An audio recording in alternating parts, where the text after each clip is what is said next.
Have you ever hung up the phone and felt that sting of distance, like your child was there but not really? Or maybe you said something, and the silence that followed felt heavier than words. The truth is, even loving parents can accidentally create space where there should be closeness. It's not because you don't care, it's because the language we've carried for decades doesn't always translate to adult relationships. But the good news? A few small shifts in the way we speak can open doors, heal old wounds, and bring our families back to us. In this video, we'll explore 5 powerful phrases that invite connection and the common ones to avoid after 70 that might be doing the opposite. Let's talk about how to speak love in a way they can hear, starting now. Phrase number 1. Instead of, "After all I've done for you," say, "I'm proud of everything you've accomplished, and I'm grateful I got to be part of your journey." Let's be honest, when you've spent decades giving, sacrificing, showing up, it's natural to want that to be seen. So, when your child forgets to call or doesn't show up the way you hoped, the words slip out. "After all I've done for you." But here's the hidden impact. That phrase, even when spoken from hurt, can feel like emotional debt. It turns love into a ledger. Suddenly, it's not about the bond, it's about what's owed. And that quietly pushes people away. Now, imagine this instead. "I'm proud of everything you've accomplished, and I'm grateful I got to be part of your journey." That's not guilt, that's legacy. You're not reminding them of what they owe you. You're honoring the role you played in the life they're building. It gives your child space to feel seen and independent. And often, that very space is what brings them closer. Let me share a story. Linda, a 73-year-old mother from Florida, once told her daughter, "I gave up everything for you." Her daughter pulled away for months, but one day, Linda tried something different. She said, "I've watched you build a beautiful life, and knowing I was a part of that means the world to me." Her daughter cried. And just like that, a wall came down. So, if you're feeling unappreciated, remember this. You don't need to demand recognition to be remembered. Sometimes, gratitude, not guilt, is the bridge that brings them back. Phrase number 2. Instead of, "You never call or visit anymore," say, "I love when we talk. Let's find a time that works for both of us more often." Loneliness has a way of turning into blame, even when we don't mean it to. If your adult children have full lives, busy schedules, kids of their own, it's easy to feel forgotten. And when that ache builds up, it often slips out in a sigh, a sentence, or a quiet accusation. You never call or visit anymore. But here's the thing, that phrase doesn't just express hurt, it quietly says, "You're failing me." And no one wants to make a call when they expect to be greeted with guilt. Now, flip that moment. Instead of blaming the absence, affirm the connection. "I love when we talk. Let's find a time that works for both of us more often." This does something powerful. It says, "You matter to me. I enjoy you. Let's make it easier." There's no guilt, just invitation. No pressure, just possibility. Take David, for example, a 7-8-year-old widower in Arizona. He used to tell his daughter, "I guess I'm not important anymore." It broke her heart, but it also made her dread calling. With help from a counselor, David tried a new approach. "Your last call really made my day. Let's do that again soon. When's good for you?" And guess what? They now talk every Sunday. You don't have to pretend you don't miss them. Just say it in a way that makes them want to come closer, not run away. Because when connection feels like a warm welcome instead of a chore, it becomes something they look forward to, not something they avoid. Phrase number 3. Instead of, "You'll regret this when I'm gone," say, "Time with you means the world to me. Let's make more memories while we can." This phrase, "You'll regret this when I'm gone," often slips out from the deepest well of emotion. Fear of being forgotten, of time running out, of love unreturned. But to your adult children, it doesn't sound like vulnerability. It sounds like a threat.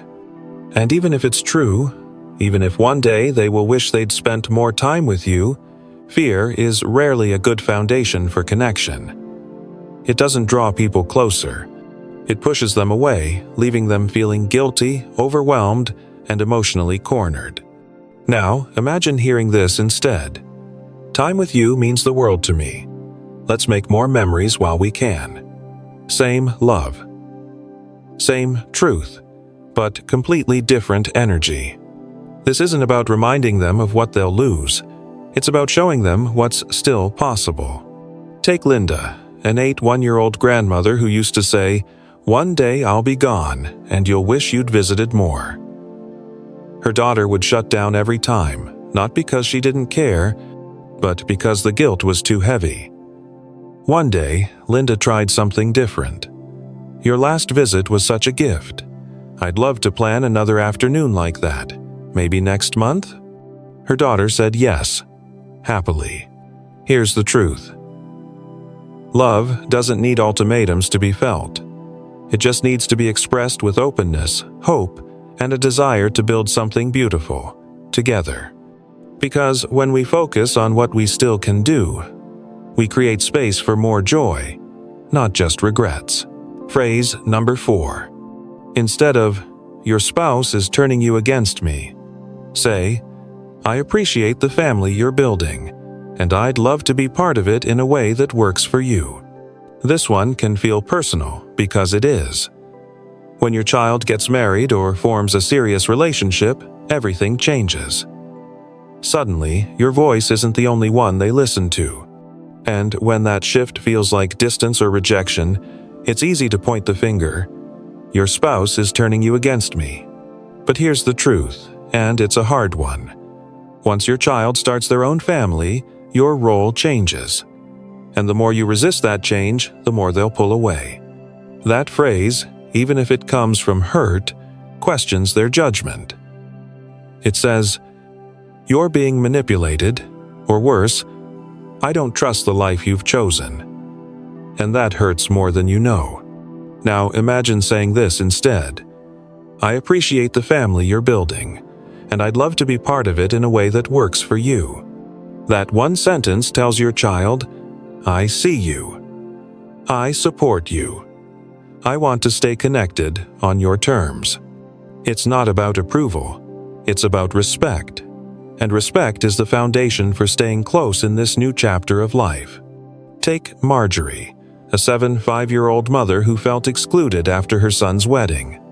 At first, she made comments like, "Well, I guess your wife decides everything now." And her son, tired of defending his partner, started calling less. But then, Marjorie tried a new approach. "Your home is beautiful. I can see how much love you've built together. If there's ever a way I can help or be part of your life more, just let me know." His response? He invited her to Sunday dinner the very next week. The lesson: you don't lose your child to their spouse, you just gain a new family if you choose to meet them with grace. Phrase number 5. Instead of, "In my day, we did things differently," say, "I'm curious how things work today. It's amazing how much the world has changed." It's natural to reflect on the past, especially when you've lived through decades of wisdom, growth, and change. But when those reflections are delivered as comparisons, they can land like judgment.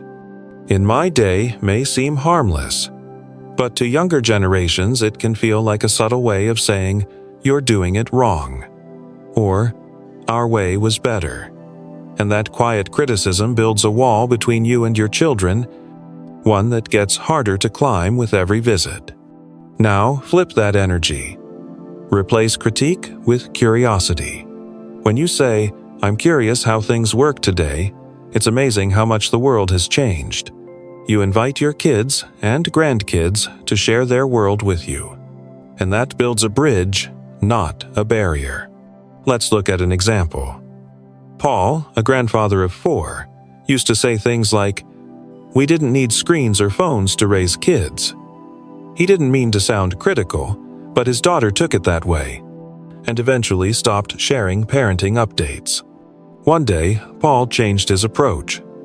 He said, "It's wild how much parenting has changed since my time.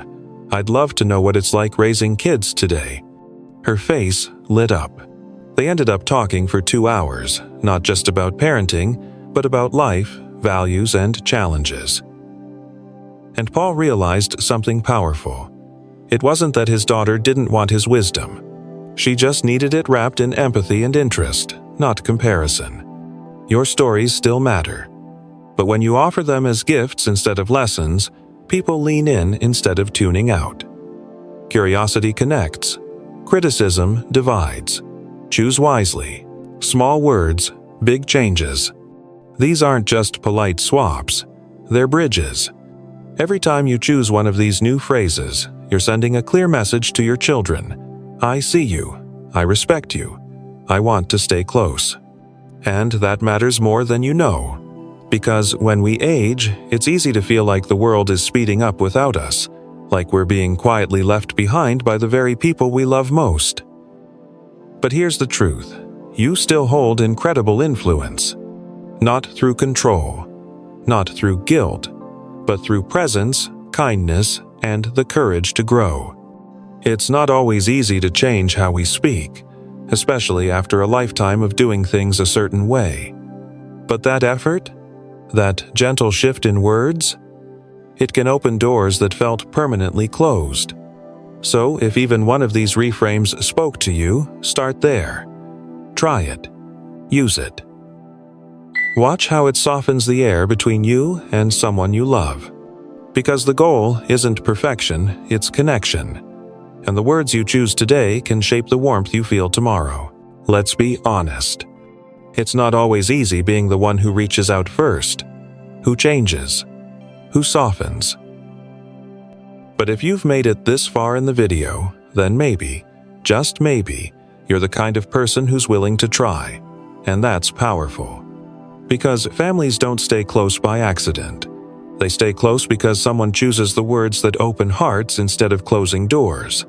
And today, that someone could be you. So, tell me in the comments, which of these 5 phrases are you ready to try? And if this helped you see your own role in a new light, please hit subscribe.